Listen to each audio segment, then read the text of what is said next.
皆さんどうもこんにちは。タイトルにある通り USCPA 全科目合格しました。あと初ウルトラマラソン84キロ JAL ムカつくダブルマラソンも完走しました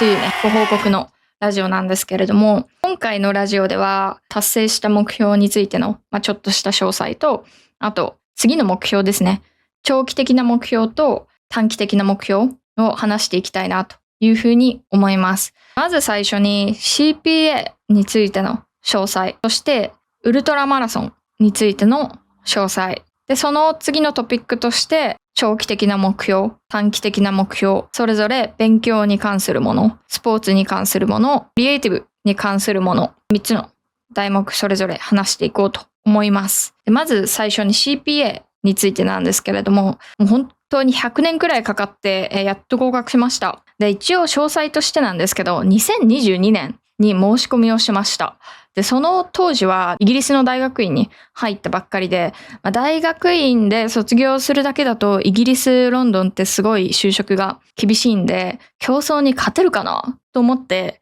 USCPA を始めてみたっていうのがきっかけです。で、なので大学院に入学してすぐ2022年に USCPA を申し込んだということになります。案の定なんですけど、大学院がマジで忙しすぎて、全然 USCPA を勉強したり受けたりする暇がなくって、それで本格的に勉強を開始したのは大学院が終わった2024年の末くらいですね。最後に試験受けたのが5月なんですけど、だいたい2年ちょっととかかかってるということになりますね。はい。なんでこんな2年もかかっちゃったかっていうとね、本当にダラダラして勉強してました。もうサボるし、やりたくないなと思った時はやらなかったりとか、ここ最近1年とかで、ちゃんとやらなきゃなと思って、少しずつ合格していったっていう感じですね。で、最後ら辺の4月とか、5月とか、私10時間勉強配信とかやってたと思うんですけど、結構焦って最後ら辺は勉強してました。なんで、今までライブ配信で一緒に勉強してくださった皆さん、本当にありがとうございました。皆さんのおかげでね、めげずに勉強を続けて合格することができました。約2年ちょっとの USCPA 受験生活を終えた感想なんですけど、マジでね、これダラダラせずに短期集中でバーッと勉強しまくって、1年ちょっとで受かる方が当たり前だけど効率がいい。はい、っていうことを改めて思いましたね。本当にこの試験って時間をかけようと思えば、いくらでもかけれるし、で、あと CPA って受験料が安くないんですよ。日本円だと余裕で10万超えます。1科目受けるのに。で、4科目受けなきゃいけないんですけど、4科目を順風満帆に受かっていくとしても、最低でも40万受験料金だけでかかっちゃうっていうことですね。なんで私みたいに途中で科目に落ちたりしちゃうと、10万が飛んでくよっていうね、お財布に厳しい試験なんですけれども、なんでもうちょっとダラダラせずに、ちゃんとね、自分を律して短期で受かればよかったなとかっていうことを思うんですけど、後の祭りです。でも受かって一安心だから、自由という身分を手に入れました。で、あと、ウルトラマラソンの感想、はい。前回動画で出したJALムカつくダブルマラソン84キロですね。こちらを完走しました。いや、めっちゃきつかった。動画興味ある方はぜひ見てほしいんですけど、私が半分べそをかきながら走ってる姿が見れます。で、そのくらいね、本当にきつかったんですけど、なんとか走ることができました。12時間55分で完走してます。ウルトラマラソンをやったことがない人だと、すごいかどうかあんまりわかんないと思うんですけど、制限時間が13時間です。で、私のタイムは12時間55分。ということは、制限時間の5分前に滑り込んでるっていう。私ね、ギリギリを攻めすぎている。私の人生 USCPA もそうだけどね、ギリギリを攻めすぎてる。で、この無謀な挑戦だったんですけれども、本当に無謀でして、私のランナー歴はだいたい1年弱。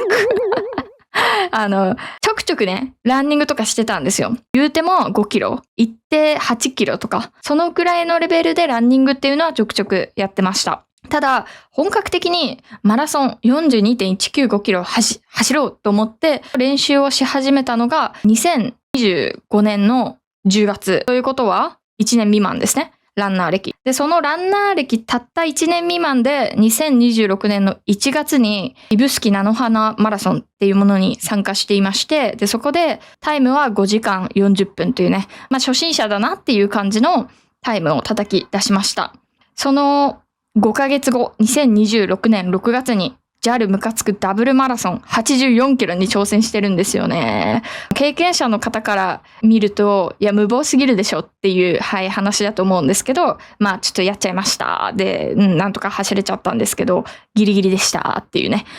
走り切れてよかったですっていうのが、まず一番の感想です。ただ、無謀だったんで、良い子の皆さんはもうちょっと準備して走られる方がいいかなというふうに思います。というわけでね、USCPA の合格とウルトラマラソン完走っていうね、2つのことを成し遂げたんですけれども、じゃあ次は何っていう話ですよね。なんでこっから長期的な目標、だいたい5年くらい、そういうスパンでの目標と、あとは短期的な目標、1年くらいかなっていう目標をお話ししていきたいなと思います。で、この目標をお話しするときに私が主に取り組んでいる勉強ですよね。で、2番目がスポーツですよね。ランニングとかテニスとか。で、3つ目がクリエイティブ。今やってる YouTube とかっていうところの目標をお話ししていけたらなというふうに思います。一番最初、勉強の長期的な目標と短期的な目標をお話ししていきたいと思うんですけど、まず、長期目標の方なんですけど、決まってません。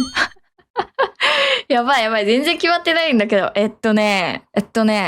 っぱ長期的な目標を考えるときって自分何が好きなんだっけっていうのを、まずは考えますよね。で、私、何が好きかっていうと、動物好きですね。お金が好き。なんで投資とかも結構やってますし、で、3つ目、スポーツが好き。ランニングとかテニスとか、そういうスポーツが好きっていう、これらが好きなことなんですけど、じゃあこれらの好きなことを仕事にしていくためにはどうすればいいかっていうのを一応考えてみたんですけど、動物が好き。これを仕事にするとしたら、獣医とか、これが一番ですよね。動物を直接的に助けてあげることができるっていう。で、あとはスポーツ、テニス、ランニングが好き。スポーツ系のクリエイターになるか、市民アスリートになっていろんなところからスポンサーとか、いただけるのかわかんないんですけど、そういうことをやるか。もしくは、スポーツ医学ですよね。スポーツに特化した、フィジオセラピストとか、整形外科とかね、そういう感じのところで働くかとか。あと、お金が好きっていうところなんですけど、もうちょっと本格的にデイトレードとかやって投資家になっていくとか、もしくはファイナンシャルアドバイザーみたいなものをやってお金を稼ぐかっていうところですよね。で、そういうことを考えたときに、やっぱね、どれも時間がかかるっていうのはもちろんなんですけど、お金が結構かかるようなことだなというふうに考えています。獣医になりたい、もしくはスポーツ医学の方に進んでいきたいってなると、ブンブン生え飛んでるんだけど、獣医学科に行かなきゃいけないし、スポーツ医学に進むってなったら、医者として6年間ね、また勉強し直さなきゃいけないっていうこともありますし、でもちろん投資家になるとか、投資のスペシャリストとして人にアドバイスをしていくことでフィーをいただくっていうことになると、またこれもこれでね、ビジネスを熟成させていくのに結構時間がかかるし、最初の初期投資とかね、そういうのにもお金がかかるなと思ったりしてるんで、正直なところ、次の長期的な目標っていうのはあんまり決まってないです。ただ、獣医学とか医学に関しては、東ヨーロッパね、例えばルーマニアとかね、結構安めの授業料で質のいい教育を提供している大学もあるんで、そういうところで選択肢を探っていくっていうのもありですよね。とにかく今は USCPA を合格したことによって時間がすごくできたので、その時間で自分が好きなこと、やりたいことっていうのは本当に何なのか。で、長期的に勉強していくとしたら、自分はどこに投資するのが一番いいのかっていうところをちゃんと考えていけたらいいなというふうに思ってます。でもちろんそれを考える上で、自分の心を熟成させていくっていう意味でも、ちゃんと読書、小説をたくさん読んだりとか、映画とかアートに触れていくっていうことも怠らずにやっていきたいなというふうに思っています。やっぱり USCPA で毎日空いた時間に勉強していると、はい。USCPA で今まで全く時間がなくって、こういう将来のことを考えたりだとか、自分がやりたいことについて考えたり、あとは映画とか本とかを読む時間っていうのが本当に少なかったんで、USCPA に合格して時間が空いた分、もうちょっと自分の本当にやりたいことについて考えていける時間を持ってたらなというふうに考えています。なので、結果的に長期的な目標はぼやっとしてるっていうのが結論ですね。で、次、勉強の短期目標なんですけれども、こちらはね、明確なものがあります。ファイナンシャルプランナー FP の試験を受けようと思います。これ本当に短期の目標なんですけど、FP の2級ですね。これを目指して勉強していきたいなと思います。理由なんですけれども、さっき言った通り、私はね、投資とかお金とかそういうトピックがすごい好きで興味があるんで、どうせ勉強していくんだったら資格として何か生きるものを持てたらいいなと思って FP の2級を受けます。ただね、平均の勉強時間が100から300時間程度っていうことなんですけれども、私の場合一応経済学の修士号を持ってますし、お金については投資を自分でやっていく過程で結構それなりの勉強はしてきているので、FP2 級の勉強範囲に関しては私にとっては基地であるものが多いかなというふうに考えています。なので本当に短期的な目標としてこちらを設定しています。受験に関してなんですけれども、もちろん FP っていうのは日本でしか受けれない試験なので、日本に帰ったタイミングで受けていこうかなと思います。ただ残念なのが FP2 級はいきなり2級を受けることはできなくて、FP3 級に合格して、そして FP2 級に合格するというね、ステップが必要なんですよ。なので私が日本に帰ったタイミングで3級を受けて、そのまた次に日本に帰ったタイミングで FP2 級を受けるということになるんで、勉強時間としては短いんですけれども、合計でこのね、待ってる時間、日本に帰るまで待ってる時間とか含めると、そこそこ長くなっちゃうのかなと思ってるんですけれども、来年とかにね、2級まで取れたらなというふうに思ってます。っていうのが勉強に関する長期、短期目標でした。次、スポーツに関する長期目標と短期目標ですね。まずスポーツなんですけれども、私の場合ランニング、そしてテニスがあるんですけれども、テニスに関しては長期目標的には市民大会でなんか優勝できるくらいにはなれたらいいなというのが長期目標ですね。で、テニスに関する短期目標としては、自分が今行っているテニススクールでちゃんとスキルをつけていって、テニスクラブのトーナメントで優勝するっていうところですね。一応トーナメントが冬と夏にありますので、ちゃんと夏冬どっちも優勝したいなというところを短期目標にしています。そしてランニングに関する長期目標なんですけれども、ランニングに関しては市民ランナーのグランドスラムっていうものがあるんですけれども、こちらを達成したいなというふうに思っています。5年先とかの話なんですけれども、このランナーのグランドスラムっていうのがフルマラソンでサブ3を達成する、100キロウルトラマラソンでサブ10を達成する、そして富士登山競争というレースがあるんですけれども、そちらを完走すると。この3つを達成したら市民ランナーのグランドスラムということになります。なのでこちらを目指して練習していきたいなというふうに思います。ということで短期目標なんですけれども、まずはね、とにかくマラソン大会に出て経験を積む。そしてそのマラソン大会に向けて日々練習をしていくっていうことが短期的な目標ですね。とにかくいろんなマラソン大会に出場して経験を積む。そしてサブ4を達成するっていうのが目標です。で、マラソン大会っていうのはもちろんフルマラソン大会っていうのもありますし、あとはウルトラマラソンもたくさん出ていきたいと思っています。で、もう一つ。トレイルラン大会にも挑戦していこうと思います。やっぱりランナーのグランドスラムを達成するっていう意味で富士登山競争とかもあるので、ちゃんとね、トレイルランナーとしてもスキルをつけていかないといけないなというふうに思っています。という意味で、じゃあマラソン大会どこでどういう大会に参加していくかっていう話なんですけれども、イギリスと日本、両方の大会に出場していきたいなというふうに思います。私今現在の生活拠点がイギリスのロンドンなので、ロンドン近郊で行われる大会に頻繁に参加していけたらなというふうに思っています。なのでこちらは日帰りで行けるハーフマラソン、トレイル、フルマラソンなどなどのイベントに参加していきたいなというふうに思っています。そして日本で開催される大会にも出場していきたいなと思います。私だいたい1年に2回から3回くらい日本に帰国する機会があるんですけれども、その度にトレイル、ウルトラ、フルマラソンに出場していきたいなと思います。で、直近の予定としては2027年の1月、指宿菜の花マラソンですね。去年も同じ大会に出たんですけれども、そちらの大会に参加することによって自分がこの1年でどれくらい成長したのかっていうのを知りたいなというふうに思います。そしてその後、また来年の話になるんですけれども、4月、阿蘇トレイル女学院というね、女性だけ参加できる、もうすっごい可愛いコンセプトの大会があるんですよ。私はそれに参加したい。もう阿蘇の山々をトレイルで走れる。しかもこのトレイル女学院っていうめちゃくちゃ可愛いコンセプトで、魅力がたくさん詰まりすぎていて、これは絶対に参加したいと思っております。で、あともう一つ、4月に参加したいと思ってるのが、チャレンジ富士五湖ウルトラマラソンにも参加したいと思っています。こちらは100キロのコースに出走したいなというふうに思っています。まあね、ムカつくマラソンっていう獲得標高2キロ弱の大会に参加したんで、100キロもいけるんじゃねということで、次は100キロに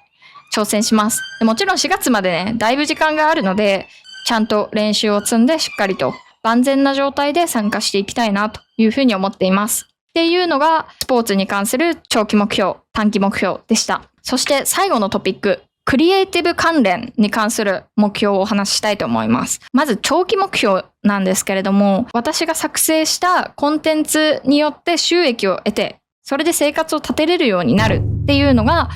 長期目標ですね。これ何百回も吸ったネタなんですけれども、会社で労働するっていう状態が本当に自分には合っていないなというふうにずっと思ってきました。なので、こういうふうにコンテンツを出すことによって少しでも自分が好きなことで生きていけるきっかけになればいいなと思ってやっているんですけれども、それをもうちょっと頑張っていくことによって自分の作ったコンテンツで収益を得て生きていけることができたらなというふうに思っています。というのがクリエイティブの長期目標。短期目標についてなんですけれども、こちらはもう Vlog とラジオを継続していくっていうことですよね。で、ラジオに関してはあんまりアップロードしてないんですけれども、これからは勉強だったり、スポーツ関連だったり、自分が立てた目標に対する進捗だったり、いろいろなことをダラダラとおしゃべりしていきたいなというふうに思ってます。で、もうちょっと登録者さんが増えていったら、質問企画とかお悩み相談とか、そういうこともやっていけたらなというふうに思います。あとは私にしか語れないこと、例えばずっと日本で生まれ育ってきて、修士号からイギリスに行って、そこで現地就職してコンサルとして働いてるっていうのは、自分で言うのもなんですけど、割とユニークな経験だと思うんで、その経験を通して何か発見したこと、思ったことっていうのも、ダラダララジオの方で、ダラダラと語っていけたらなというふうに思っています。もう一つが、ギターチャンネルの再開。これをやりたい。私ずっと中学生くらいの頃からギターやってるんですけれども、ここにね、ギターがちょっと見えてるんですけれども、このギターチャンネルを私はもう数年間投稿していない。こちらを再開したい。なんでその再開にあたってもうちょっとギターを本格的に練習し直していきたいなというふうに思います。自分すごい音楽が好きなんで、そういう音楽の面でも趣味であるギターを伸ばしていけたらなというふうに思います。ということでギターチャンネルの再開が短期目標の2つ目。そして短期目標の3つ目。ゲーム配信チャンネルを再開して、そしてチャンネル登録者を増やしていくっていうところですね。ゲームチャンネルは今年の1月から始めたんですけれども、USCPA を勉強していた関係でちょっと配信が止まっておりまして、USCPA の合格を機にまた再開していきたいと思います。で、自分の好きなゲームだったり、流行りのゲームっていうのをやっていきたいなというふうに思ってます。はい。興味ある人はね、概要欄から飛んでください。はい。というのが、勉強、スポーツ、クリエイティブ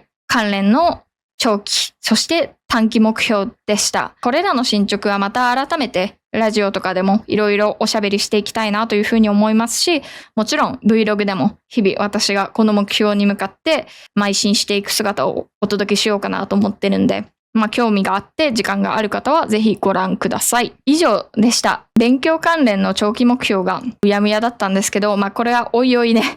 時間を作ってちゃんと考えていきますし、もし何か長期的な目標が決まったら、もちろんラジオでもお伝えしたいなというふうに思います。ということで、以上、USCPA 合格、そしてウルトラマラソン完走のご報告でした。皆さん、見ていただいてありがとうございました。これからも自分の目標に向かっていろいろ頑張っていきたいと思います。バイバイ。